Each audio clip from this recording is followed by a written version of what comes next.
اللہ رحمۃ اللہ علیہ نے قرآن پاک کے مضامین کو 5 حصوں میں تقسیم کیا ہے: عقائد ایمانیات اور تذکیر بآیات اللہ، کائنات میں جو اللہ پاک کی قدرت ہے، تذکیر بایام اللہ، ماضی پہلی قوموں کے واقعات، تذکیر بما بعد الموت، آنے والی زندگی کے حالات سے، اور احکام القرآن۔ قرآن پاک کا مستقل موضوع ہے کہ سوسائٹی کے لیے، ایک مسلم سوسائٹی کے لیے حیثیت مسلمان اور انسانی سوسائٹی کا حصہ ہونے کے حوالے سے احکام کو 2 دائرے ہیں۔ ایک ہمارے داخلی احکام ہے کہ ہمارے اندر کے احکام کیا ہے، لیکن ایک ہم ایک گلوبل سوسائٹی کا حصہ ہے، ان کے ساتھ ہمارے احکام کیا ہیں۔ تو ایک دائرہ تو احکام کا ہے۔ نفس احکام بتاتے ہیں کہ قرآن پاک میں تقریباً 500 آیات احکام کے حوالے سے۔ ان احکام میں عبادات بھی ہے، ان احکام میں تجارت بھی ہے، ان احکام میں سیاست بھی ہے، حکومت بھی ہے، قانون بھی ہے، ان احکام میں اخلاقیات بھی ہیں، معاملات بھی ہیں، تجارت بھی ہے، معیشت بھی ہے، زراعت بھی ہے۔ جو عام آدمی سوسائٹی میں جن ضوابط کا، قوانین کا واسطہ پڑتا ہے، احکام، مفسرین فرماتے ہیں کہ قرآن پاک کی تقریباً 500 آیات کا تعلق احکام سے۔ پہلا دائرہ تو یہ ہے کہ ہم احکام سے واقف تو ہوں۔ قرآن پاک کیا کہتا ہے، تجارت کے بارے میں کیا کہتا ہے، معیشت کے بارے میں کیا کہتا ہے، زراعت کے بارے میں کیا کہتا ہے، قانون کے بارے میں کیا کہتا ہے، جنگ کے بارے میں کیا کہتا ہے، امن کے بارے میں کیا کہتا ہے، معاہدے کے بارے میں کیا کہتا ہے، صلح کرنے کے حوالے سے کیا کہتا ہے، صلح توڑنے کے حوالے سے کیا کہتا ہے۔ یہ احکام کا وسیع دائرہ۔ تو پہلا دائرہ تو نفس احکام سے واقف ہونے کا، ہمیں ان پہ نظر ہونی چاہیے، اور احکام کے دائروں سے بھی واقف ہونا چاہیے، اور احکام سے بھی واقف ہونا چاہیے۔ پہلا دائرہ یہ۔ دوسرا دائرہ کہ احکام کا پس منظر کیا ہے۔ پس منظر میں پھر 2 باتیں، ایک تاریخی پس منظر کیا ہے، ایک سماجی پس منظر کیا ہے۔ میں آج صرف موضوع کا تعارف کروا رہا ہوں۔ تاریخی پس منظر کیا ہے؟ مثال کے طور پر ایک بڑا مسئلہ آج کل ہمارے بہت سے احکامات پر اعتراضات ہیں، مغرب کی طرف سے ہیں کہ یہ احکام آپ کے صحیح ہیں، غلط ہیں، کیا ہے۔ میں ان سے کہا کہ یار جن احکامات پہ آپ کے اعتراضات ہیں نا، کوئی بھی ہمارا اپنا نہیں ہے، تم سے لیے اب کا شریف سے لیجیے، قرآن پاک نے نقل کی ہے۔ قرآن پاک نے اپنا تعارف کروایا ہے، انزلنا الیک الکتاب مصدقا لما بین یدیہ من الکتاب ومہیمنا علیہ۔ قرآن پاک پہلی کتابوں کی آیات کی تصدیق کرتا ہے اور ان کا محافظ ہے۔ جو اصل ہے ان کا قرآن پاک محافظ ہے، تحریف شدہ ہے۔ قرآن پاک ہم ایک بات استعمال کرتے ہیں، نسخ احکام میں ہوتا ہے، عقائد میں نہیں ہوتا۔ احکام میں بھی نسخ کلی نہیں ہوتا، جزوی ہوتا ہے۔ وہ ہم نے ایک نسخ کا لفظ پکڑا ہوا ہے، قرآن پاک ناسخ ہے نہیں بھائی، مصدق ہے، مہیمن ہے۔ قرآن پاک اپنا تعارف مصدقا لما بین یدیہ من الکتاب ومہیمنا علیہ، قرآن پاک پہلی کتابوں کی تصدیق کرنے والا ہے اور ان کی صحیح تعلیمات کا محافظ ہے۔ ہاں جو تحریف ہوئی ہیں یا جو احکام میں نسخ ہوئے وہ الگ ہے۔ میں سے کہا تم سے لیے ہیں، مثال کے طور پر یہ جہاد ہے، سب سے زیادہ اعتراض کس پر ہوتا ہے؟ ہمارے احکام میں سب سے زیادہ اعتراض کس پر ہوتا ہے؟ جہاد پہ۔ ہم نے تورات سے لیا ہے یار، تورات میں بھی جہاد کے احکام یہی ہیں جو قرآن میں ہے۔ قرآن پاک نے نقل کی ہے، موسیٰ علیہ السلام کی وہ ساری، یاد کرو یہ کہتے ہم وہاں بڑے سخت لوگ ہیں، ہم نہیں جائیں گے، ہم انا ہونا قائدون، وہ سارا قرآن پاک نے تورات سے نقل کیا ہے یار. موسیٰ علیہ السلام نے جہاد کا کہا، تم نے انکار کر دیا، ہم نے سزا دی، پھر جہاد ہوا. طالوت اور جالوت کا قصہ قرآن پاک نے حکایت کیا ہے. جہاد میں ان سے کہا ہم نے کیا کیا، ہم نے تو لیا، تو آپ سے کچھ رد و بدل کیا ہوگا، ٹھیک ہے، غنیمت حلال نہیں تھی، ہم نے حلال کر دی ہے. اتنا ہی فرق پڑا ہے نا. کچھ احکام میں ریلیکس دیا ہوگا، وہ بھی ہم نے ریلیکس دیا ہے. اور کیا کیا ہم نے؟ بنیادی حکم تو جہاد کا تورات کا ہے، آج بھی موجود ہے. انارکلی آپ سے کتنی دور ہے؟ انارکلی کی چھپی ہوئی بائبل میں آج بھی موجود ہے. پورا جہاد وہی نیٹ ورک ہے جہاد کا تورات میں جو قرآن پاک میں آپ سے لیا ہے. ہمیں کیا کہتے ہو؟ صحیح ہے تو وہ بھی صحیح ہے، غلط ہے تو وہ بھی غلط ہے. میں یہ بات کر رہا ہوں کہ اس کا تاریخی پس منظر یہ ہے. میں ایک مثال اور دے کے پھر بات. قصاص ہے. آج اقوام متحدہ کا ہم سے مطالبہ ہے کہ سزائے موت منسوخ کرو، اور قصاص کے قانون، یہ قصاص کے قانون پہ بڑے جھگڑا چل رہا ہے، قصاص کا قانون ختم کرو. بھائی ہم نے تو قصاص حکایت کر لیا، وَكَتَبْنَا عَلَيْهِمْ فِيهَا أَنَّ النَّفْسَ بِالنَّفْسِ وَالْعَيْنَ بِالْعَيْنِ. ہم نے تو حکایت کر لیا ہے. اور تورات، آج کی تورات میں بھی انہی لفظوں میں یہ آیت موجود ہے، جان کے بدلے جان، ناک کے بدلے ناک. ہم نے تو حکایت آپ سے لیا ہے، ہم پہ کیا اعتراض کرتے ہو؟ تو یہ میں صرف 2 مثالیں دی ہیں. اگر تقابل کیا جائے نا، تورات انجیل تو خیر احکام کی کتاب نہیں ہے، تورات احکام کی کتاب ہے. تورات احکام کی شریعت ہے، انجیل اخلاقیات ہے، اور زبور حمد و نعت ہے. کبھی بائبل دیکھ لینا، احکام کی کتاب تورات، انجیل اخلاقیات ہے، اور زبور حمد و نعت ہے. پوری زبور حمد و نعت ہے. اللہ پاک نے داؤد علیہ السلام کو گلا بھی بہت اچھا دیا تھا. انبیاء میں سب سے زیادہ اچھا گلا کس کا تھا؟ داؤد علیہ السلام کو. اور اللہ پاک نے ان کے ذمہ کام بھی حمد و نعت ہی لگایا. حمد ہے ساری. تو تورات کے احکام میں اور قرآن پاک کے احکام میں تقابل کریں گے. تقابل ہوا ہے. ہمارے ایک بزرگ گزرے ہیں لذیذ عالم سے، بڑے عالم سے، مولانا ثناء اللہ علیہ السری رحمۃ اللہ علیہ. تقابل ثلاثہ کے نام سے اس کی کتاب موجود ہے. تینوں کتابوں کو سامنے رکھ کر احکام کا تقابل کیا. نکاح، یہ خاندانی نظام میں بھی، تجارت میں بھی، سزاؤں میں بھی، جہاد میں بھی تقابل کر کے وہ چھپی ہوئی ہے اردو میں، تقابل ثلاثہ کے نام سے. آج بھی اس وقت کی بائبل کے اور قرآن پاک کے 80% احکام مشترک اس وقت. ایک دائرہ یہ ہے کہ ہم دیکھیں بھی یہ حکم ہم نے کہاں سے لیا ہے، ہمیں کہاں سے ملا ہے، اور ہم نے اس کو بھی کیا، ہم نے ریفائن کیا ہے. حکم لیا ہم سے ہے، ریلیکس دیا ہے، ریفائن کیا ہے. اس پر ایک لطیفہ بھی سنا دوں آپ کو. ہمارے گجرانوالہ کے ایک بڑے فادر تھے، فادر روفن جولیس، پاکستان کے بڑے پادریوں میں سے، بڑے آدمی تھے، گجرانوالہ کے تھے. ایم ایل اے بھی رہے ہیں، وفاقی منسٹر بھی رہے ہیں، ان کی بیوی ایم پی اے رہی ہے، صوبائی وزیر بھی رہی ہے. اور عیسائیوں کے جو 3 بڑے فرقے ہیں، کیتھولک، پروٹیسٹنٹ اور آرتھوڈکس کے پاکستان کے چیف تھے وہ. پرانی بات ہے.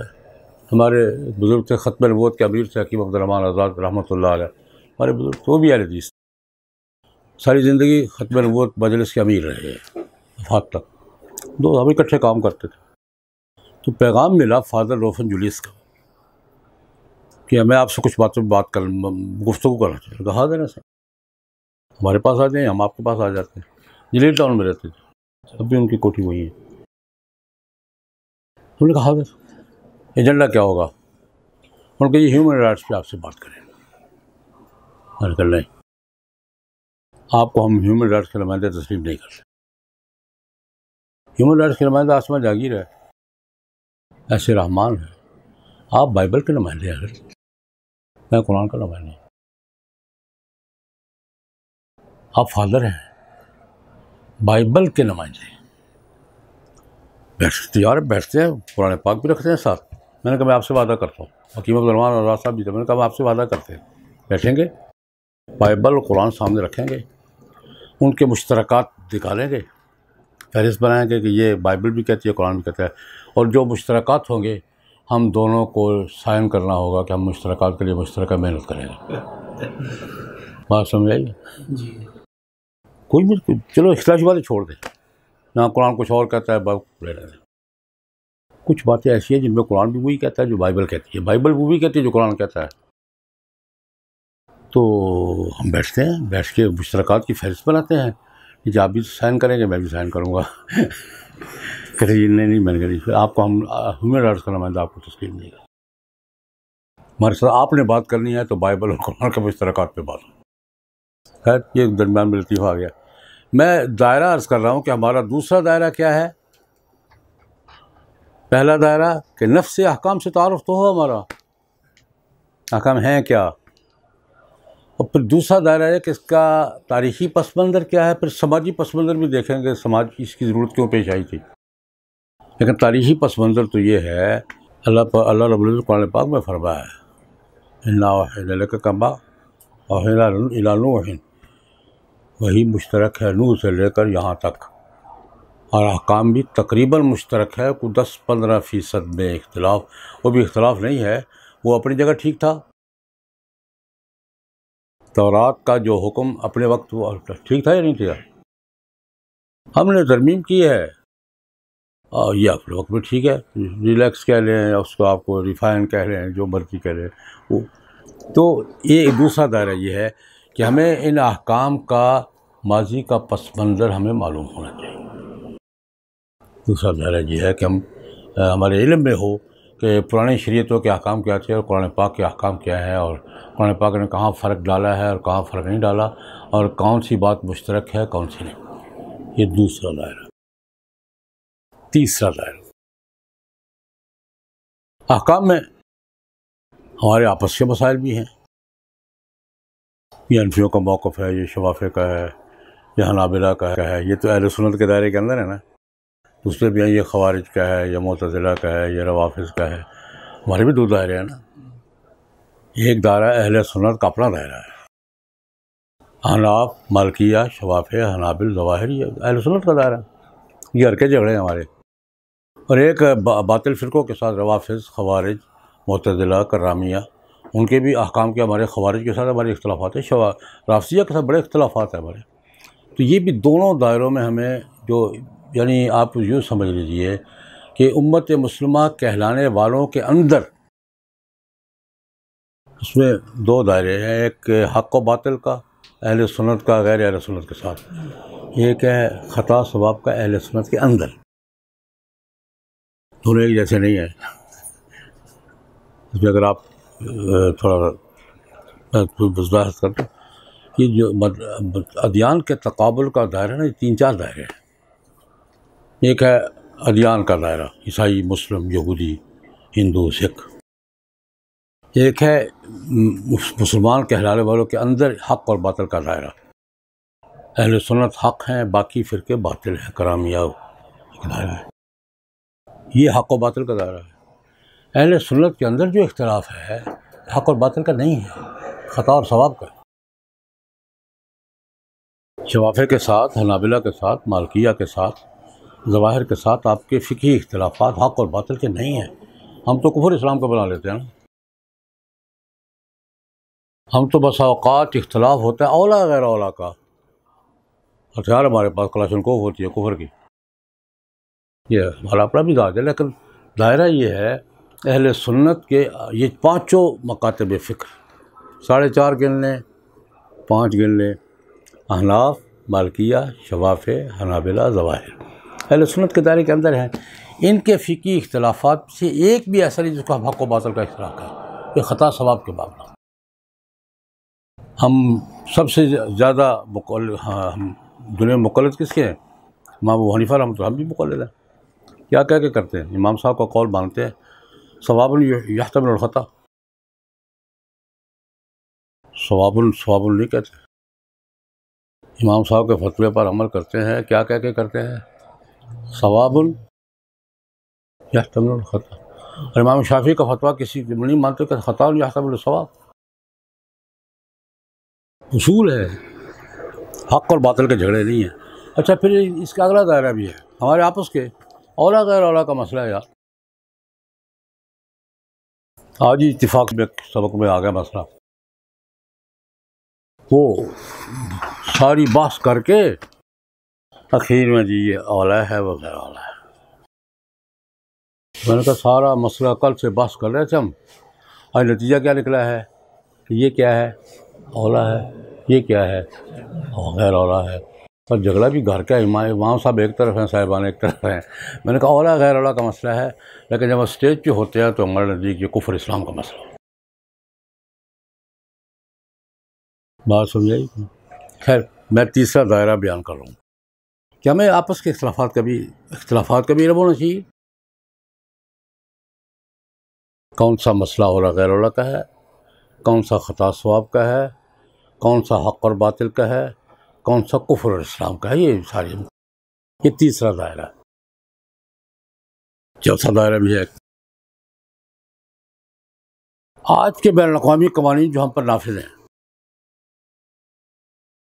حاوی نہیں نافذ ہیں، بین الاقوامی معاہدات کے تحت ہم ان قوانین کا حصہ ہیں، ہم نے ان کی پابندی قبول کر رکھی ہے۔ 23 معاہدات ہیں،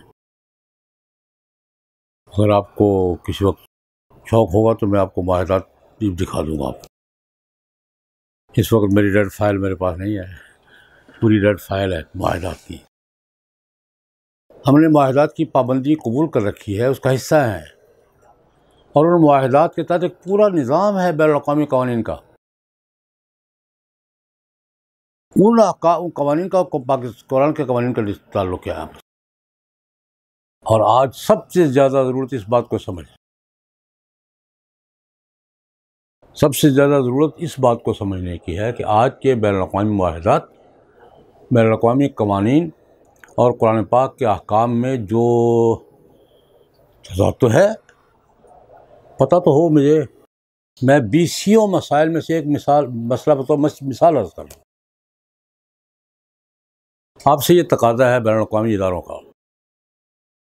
کہ قادیانیوں کے خلاف آپ نے جو قانون بنا رکھے ہیں یہ انسانی حقوق کا منافی ہے، ختم کرو۔ مطالبہ ہے یا نہیں ہے؟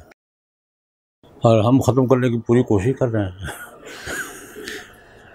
ہو نہیں رہے، یہ اللہ کی قدرت ہے، لیکن کوشش میں کمی نہیں ہے۔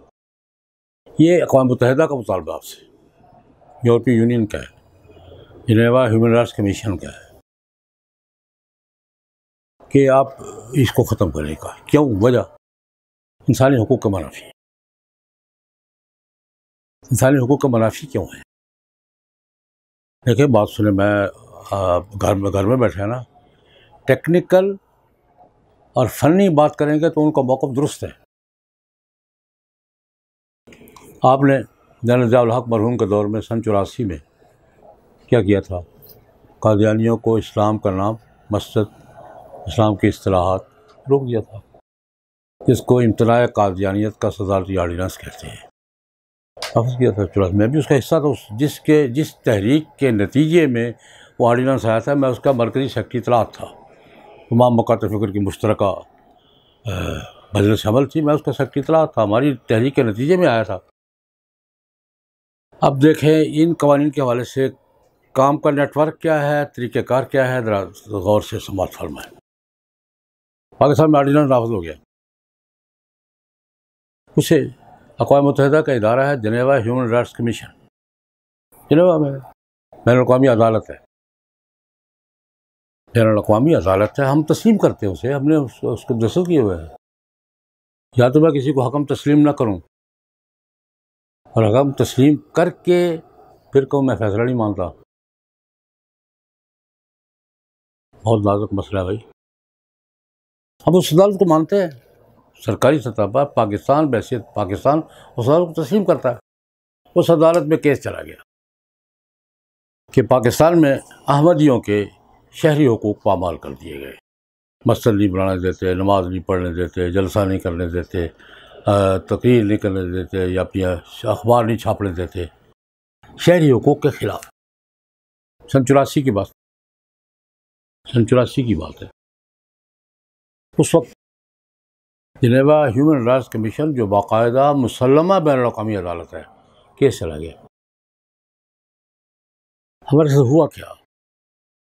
باقاعدہ طریقہ کار یہ ہے کہ کسی ملک کی کوئی کمیونٹی وہاں جا سکتی ہے کہ ہمارے ملک میں ہماری حکومت ہمیں یہ حقوق نہیں دے رہی. رائٹ، درخواست چلی گئی، مرزا طاہر احمد درخواست دے دی. ان کا طریقہ یہ ہے کہ وہ جواب میں اس ملک کے سفیر کو بلاتے ہیں، ویسے نہیں فیصلہ کرتے. جواب میں اس ملک کے سفیر کو بلاتے ہیں، یہ آپ کے خلاف درخواست آئی ہے، آپ کیا دفاع کریں گے، تو پوزیشن واضح کریں. باقاعدہ کیس سنا جاتا، دونوں طرف سے سنا جاتا ہے. اس کے بعد فیصلہ انہوں نے پاکستانی سفیر کو بلا لیا. تو سن 84 کے بعد 85 کی بات ہے. 85 میں جنیوا میں پاکستان کے سفیر تھے مسٹر منصور احمد، وہ قادیانی تھے.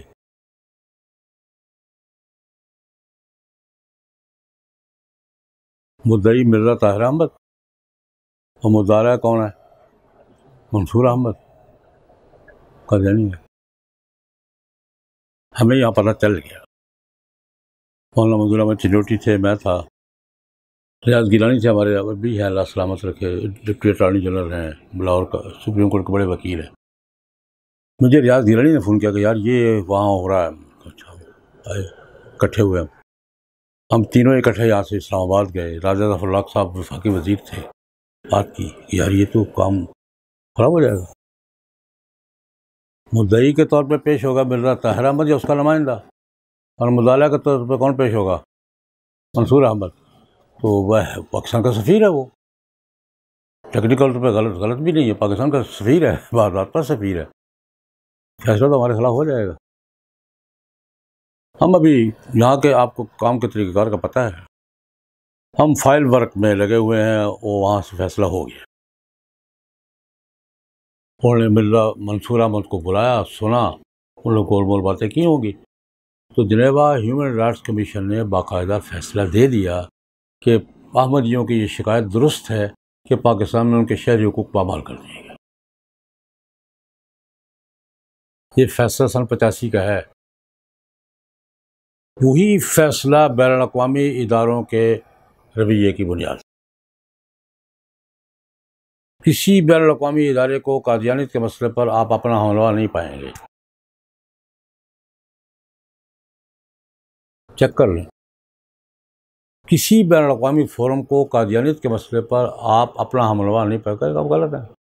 کیوں؟ آپ کے خلاف فیصلہ موجود ہے. ہائی کورٹ کا فیصلہ غلط بھی ہوتا تو فیصلہ ہی ہے نا. جج پیسے لے کے فیصلہ کرے، فیصلہ تو فیصلہ ہی ہوتا ہے.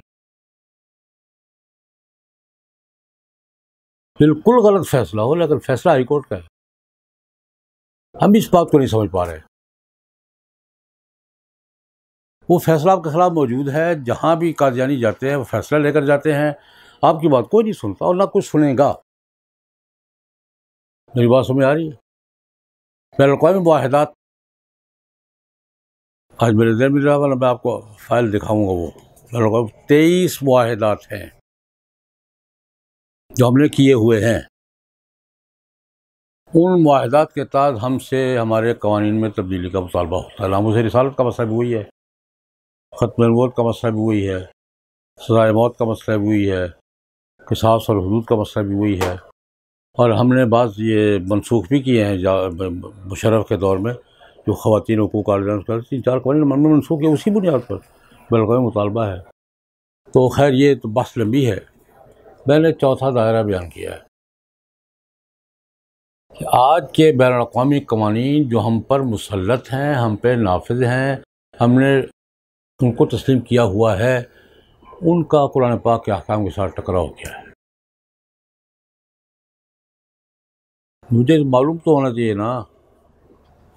میں کچھ کر سکوں لیکن مجھے پتا تو ہو. اور مجھے سے مراد علماء کرام کو، علماء کرام کو پتہ تو ہونا چاہیے نا کہ کون سا مسئلہ کہاں ٹکرا رہا ہے. ہمارے فلاں مسئلے کی مخالفت یورپی یونین کی تو آخر اس کے پیچھے بنیاد کیا ہے؟ اقوام متحدہ ہم سے مطالبہ کرے تو آخر بیس ہوگی نا پیچھے، آخر کیوں مطالبہ کر رہے ہیں؟ ہمارے خلاف شکایات پیش ہوتی ہے اور ہمارے خلاف رویہ ہوتا ہے، وجہ اس کی وجہ بین الاقوامی معاہدات ہیں. ہم نہ بین الاقوامی معاہدات سے نکل پا رہے ہیں، نہ فیس کر رہے ہیں، اور باجون مرکب بڑی ہوئی ہے.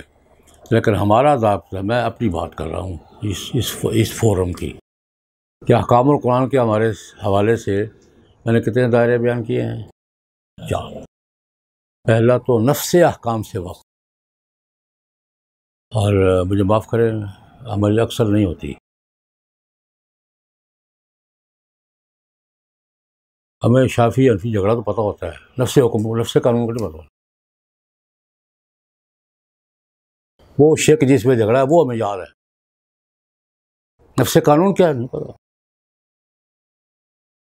ابھی اب گھر میں بیٹھا ہوں نا، اس پہ ساری باتیں کر رہا ہوں. نفس قانون کا بھی پتہ نہیں ہوتا، جھگڑے کا پتہ ہوتا. پہلی بات تو نفس قانون تو مجھے پتہ ہونا قانون کیا ہے. اب میں ایک چھوٹی سی مثال اور ذہن میں آ گئی. آپ کے وراثت کے احکام ہیں یا نہیں ہیں؟ اور اس سے زیادہ واضح کوئی احکام ہے؟ قرآن پاک نے نماز کی تفصیلات نہیں بیان کی، وراثت کی تفصیلات بیان کی ہیں. نماز کا اصولی حکم دیا ہے، باقی دیکھو جیسے وہ پڑھتے تم بھی پڑھو. اور وراثت کے احکام، پنجابی محاورہ ہے، وراثت کے احکام اللہ نے پاڑے پڑھ کے بیان کیا ہے. اس کا چوتھا حصہ ہے، اس کا پانچواں حصہ ہے، اس کا چھٹا حصہ ہے، اس کا آٹھواں حصہ ہے، اس کو نصف ملے گا، اس کو ملے گا، اس کو نہیں ملے گا.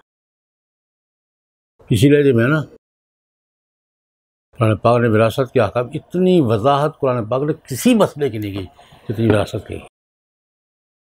اس کا سمن ہے، اس کا سدس ہے، اس کا ربع ہے، اس کا نصف ہے، اس کا ثلث ہے، پورا بیان کیا ہے.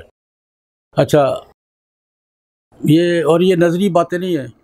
ایک لڑکی نے، سندھ کی بات ہے، ہائی کورٹ میں اس رٹ دائر کر دی، میرا باپ فوت ہو گیا، مجھے وراثت میں بھائی حصہ دیتے ہیں لیکن آدھا دیتے ہیں. بین الاقوامی قانون کے تحت مجھے پورا حصہ ملنا چاہیے. بین الاقوامی قانون کی بنیاد ہی یہ ہے کہ مرد اور عورت برابر ہیں، کوئی فرق نہیں ہے. یہ مجھے بھائی آدھا دیتے ہیں. ہائی کورٹ نے کیس سنا، فیصلہ دیا. تو فیصلہ یہ ہوا کہ اس سے ریٹ ہو کر وہ اسٹے مل گیا. اسٹے پہ اب صورت اسٹے پہ چل رہی ہے، ورنہ ہائی کورٹ کا فیصلہ باعث فیصلہ موجود ہے. لیکن ٹھیک کہہ رہی ہے، اس کا حصہ پورا بنتا ہے، آدھا نہیں بنتا. اور جج صاحب بھی ماشاءاللہ زندہ ہے، ریٹائر ہو گئے، زندہ، اور بڑے اچھے لقب کے ساتھ زندہ ہے.